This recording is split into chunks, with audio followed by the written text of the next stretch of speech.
Assalamualaikum warahmatullahi wabarakatuh. Waalaikumsalam warahmatullahi wabarakatuh. Wah, semangat semua. Semoga semuanya tetap terjaga sampai akhir pembelajaran ya. Baik, Guru. Sebelum mulai pembelajaran, mari kita berdoa terlebih dahulu. Boleh dipimpin, Rahma? Ya, sebelum kita mulai, silakan membaca doa menurut kepercayaan dan jadi masing-masing dalam hati. Berdoa mulai. Doa selesai. Baik, terima kasih Rahma. Selanjutnya saya mau absen terlebih dahulu. Yang pertama ada Dewi, hadir Ibu. Rahma, hadir. Dewi, Hadir Ibu. Anissa Kirana, hadir Ibu. Siti Hania, Hadir waktu. tidak udah. Oke, baik. Sekarang kita masuk ke materi pertemuan ketiga, materi perubahan lingkungan, yaitu penanganan limbah.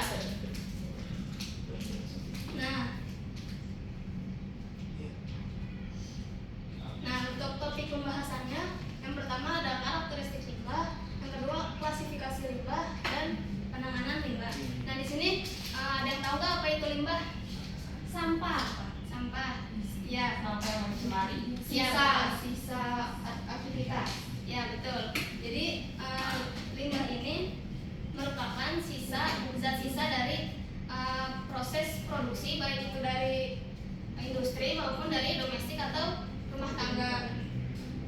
Nah, karena kan limbah ini biasanya identik dengan yang jelek-jelek gitu. Kenapa coba? Karena bau, ya merusak, pencemaran racun. Ya, betul.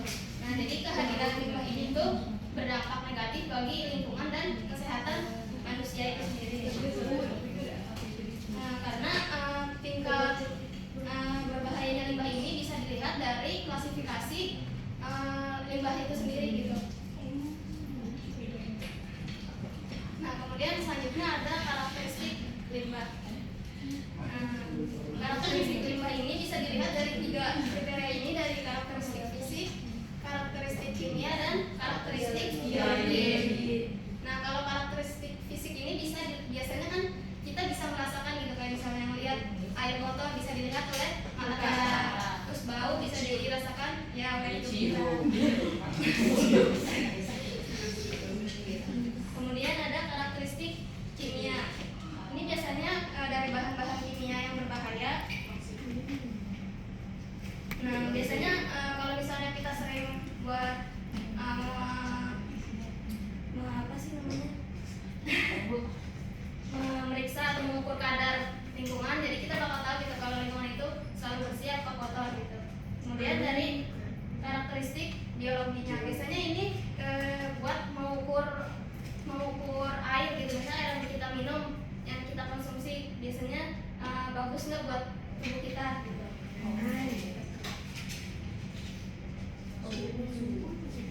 Nah, coba kalian perhatikan gambarnya. Ada yang tahu apa yang membedakan dari gambar A dan gambar B? Organik yang bisa organik. Jadi yang A ini contoh dari limbah Organik. Nah, anak-anak tahu nggak kalau jenis-jenis limbah itu bukan organik dan anorganik doang? Ada yang tahu nggak apa lagi?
Senyawa. Jadi semuanya.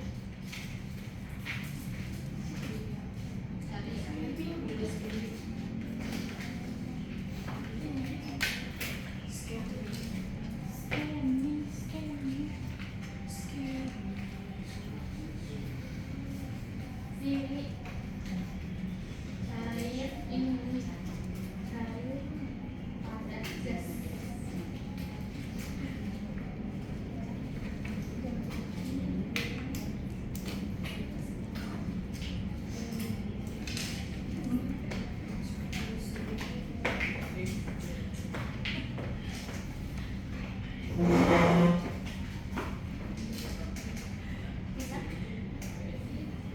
Ini ya Bu, gunanya dari sini ya bikin yang Ada 5 atau berapa?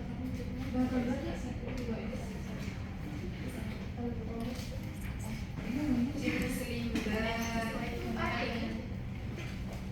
Kalau misalnya yang organik D3 atas Nah, atau pokoknya lanjut aja.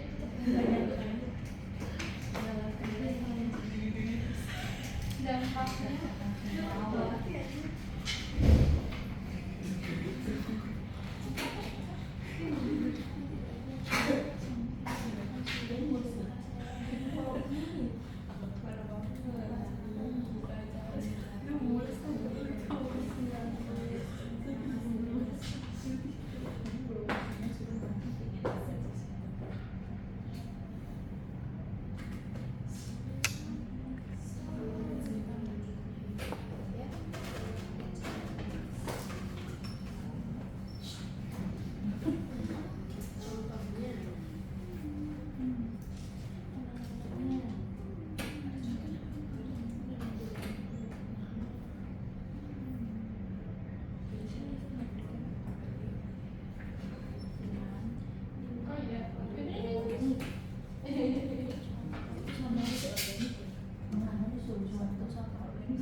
ada kesulitan tidak? Tidak Bu, bisa.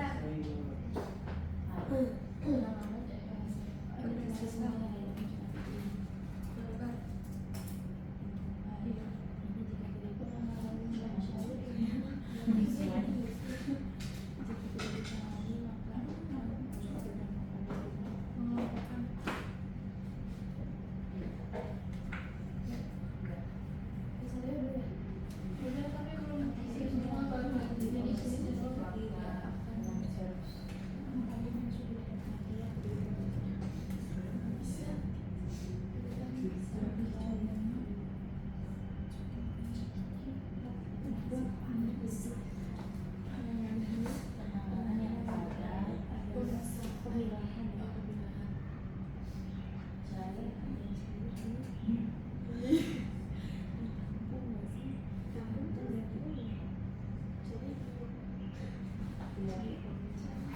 nggak tahu sih semua.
Ibu boleh dicopot nggak?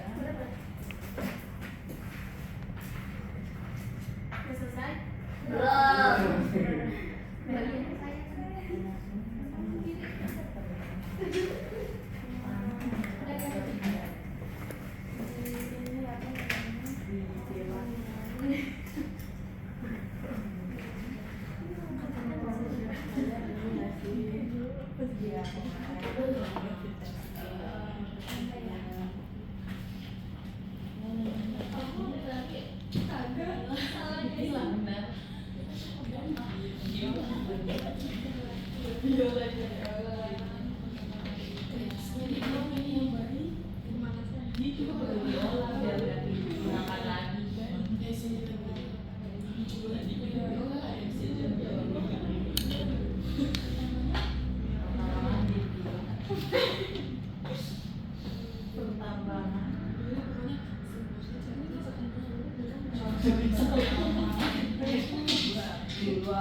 saya dulunya sih ada Rahma yang Dewi. Jadi yang pertama ada jenis limbah berdasarkan senyawa dan organik kan B3.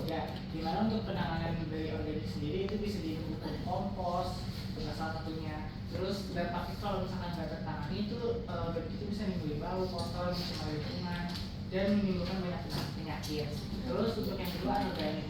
Ini penanganannya bisa untuk reduce, recycle atau 3R ya. Terus dampaknya kalau misalnya tidak tertangani bisa mencemari air, tanah dan udara, juga bisa menimbulkan penyakit bagi makhluk hidup. Dan terus yang ketiga B3, dimana di sini ada kalau di Google itu ada thermal stabilisasi, solidifikasi secara fisika, kimia atau biologi dengan cara teknologi. Jadi penanganannya seperti itu.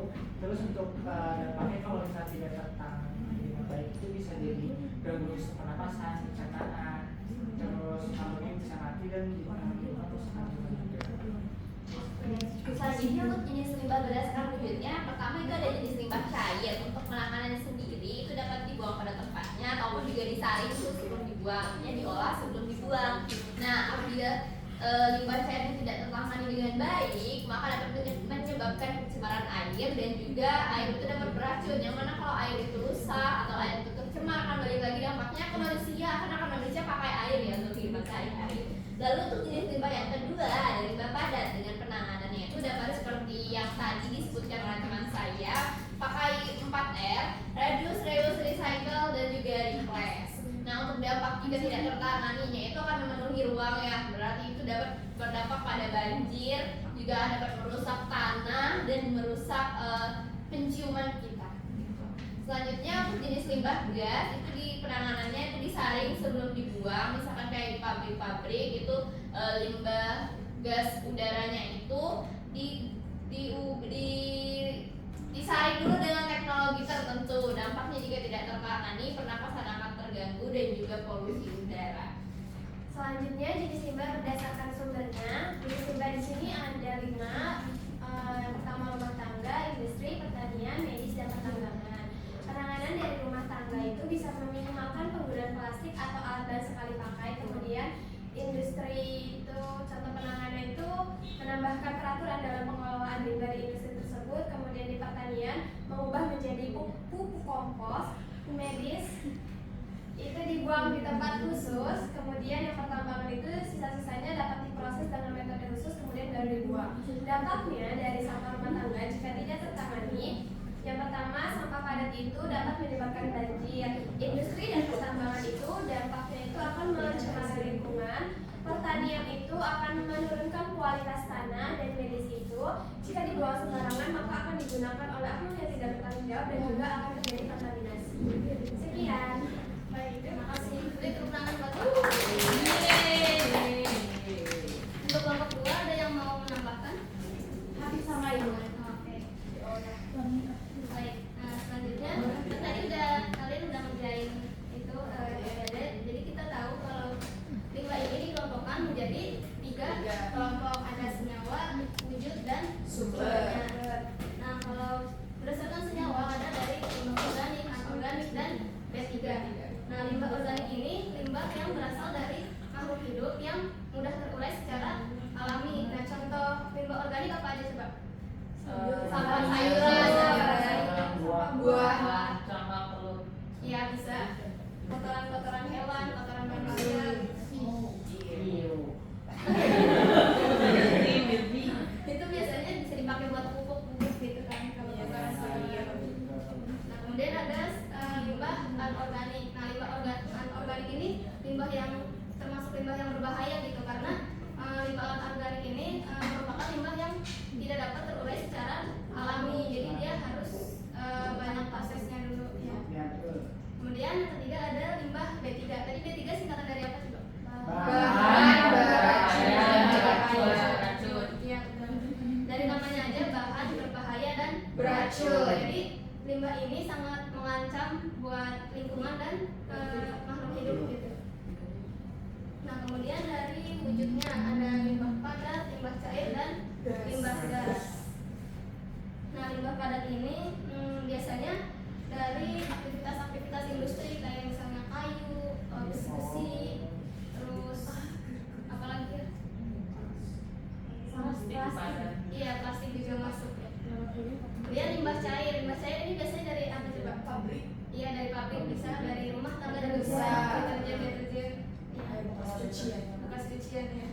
Kemudian limbah gas, biasanya limbah gas ini di udara gitu ya. Iya, dari pabrik, terus dari kendaraan motor, ya kendaraan bermotor.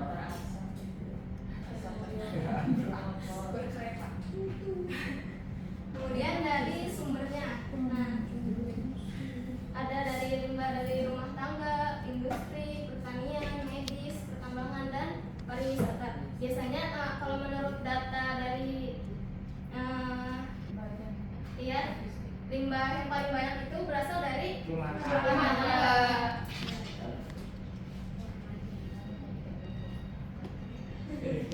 Nah, kemudian ada cara mengatasi limbahnya. Tadi kan sudah disebutkan kan yang presentasi, ada reduce, mengurangi, menyimpan kembali, mendaur ulang, terus mengubah limbah organik menjadi pupuk, terus mengelompokkan sampah organik dan anorganik. Bisa juga kayak mengurangi pemakaian plastik sekali pakai gitu. Nah, sudah sih. Jadi kita udah di akhir pembelajaran. Nah, jadi ibu mau perwakilan dari setiap kelompok satu-satu berpendapat apa yang didapatkan dari pelajaran hari ini. Paket. Oh ya, boleh. Kesimpulan pada pembelajaran hari ini kita sedang mempelajari ada jenis-jenis limbah Bu. Nah, ada limbah yang berdasarkan sumbernya, senyawa dan juga wujudnya. Nah, kemudian dari limbah tersebut ada beberapa penanganan, yaitu ada 3R, recycle, reduce, dan reuse. Juga kita harus memilah sampah lagi. Kemudian jika tidak ditangani maka ada beberapa dampak negatifnya, seperti kita juga si dampaknya itu bisa buruk bagi kehidupan manusia, tentu juga ke hewan dan